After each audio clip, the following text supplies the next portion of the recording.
হুট করে ঝাল খেতে ইচ্ছে করলে খুব সহজেই মাত্র 5 মিনিটে এভাবে রামেন বানিয়ে খেয়ে ফেলতে পারবেন। আর সাথে যদি থাকে চিকেন স্টেক তাহলে তো কোনো কথাই নেই। এই রামেনের টেস্ট এতটাই ভালো যে আপনারা একবার যদি বাসায় বানিয়ে খান তাহলে বারবার খেতে ইচ্ছে করবে। তো চলুন দেরি না করে চলে যাওয়া যাক রেসিপিতে।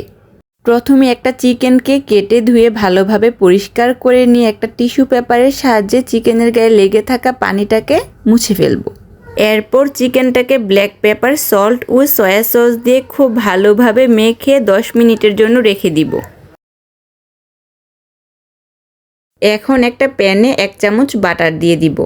বাটারটা যখন গলে যাবে তখন এতে দিয়ে দেব 1 চামচ রসুন কুচি ও গোলমরিচের গুঁড়া। এরপর এটাকে কিছুক্ষণ নেড়েচেড়ে ভেজে নিব। রসুনগুলো যখন হালকা ব্রাউন কালার হয়ে আসবে তখন এতে দিয়ে দেব ম্যারিনেট করা চিকেন। এরপর চিকেনটাকে উল্টে পাল্টে ভেজে নিব যতক্ষণ পর্যন্ত না চিকেনটা খুব ভালোভাবে কুক হয়ে যাবে। প্রথমে চিকেনের 2 পাশ 1 মিনিট করে হাই হিটে এবং পরে মিডিয়াম টু লো হিটে ভেজে নিতে হবে।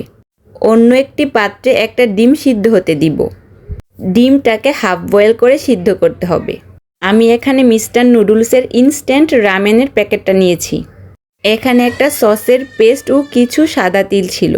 অন্য একটি পাত্রে ফুটন্ত গরম পানিতে আমি নুডলসটা দিয়ে দিব।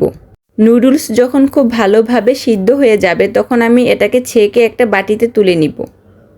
এরপর নুডলসের মধ্যে থাকা সসের পেস্ট এতে ঢেলে দিব। এই সসটা অনেক বেশি ঝাল হয়ে থাকে, সেজন্য আমি এক্সট্রা কোনো কিছুই আর অ্যাড করিনি। এরপর একটা চামচের সাহায্যে সসের সাথে নুডলস খুব ভালোভাবে মিশিয়ে নিব। কালারটা দেখে আশা করি বুঝতে পারছেন নুডলসটা খেতে কতটা ঝাল হবে। এরপর হাফ বয়েল ডিম ও চিকেন স্টেক দিয়ে নুডলসটাকে পরিবেশন করে নিব। আমার মনে হয় না এর থেকে সহজ রামেন আর হতে পারে। আপনাদের ঝাল খাওয়ার ক্রেভিং হলে অবশ্যই এই রেসিপিটা বাসায় একবার ট্রাই করবেন। ভিডিও ভালো লাগলে আমার চ্যানেলটাকে সাবস্ক্রাইব করবেন আর ভিডিওতে একটা লাইক দিবেন। ধন্যবাদ সবাইকে।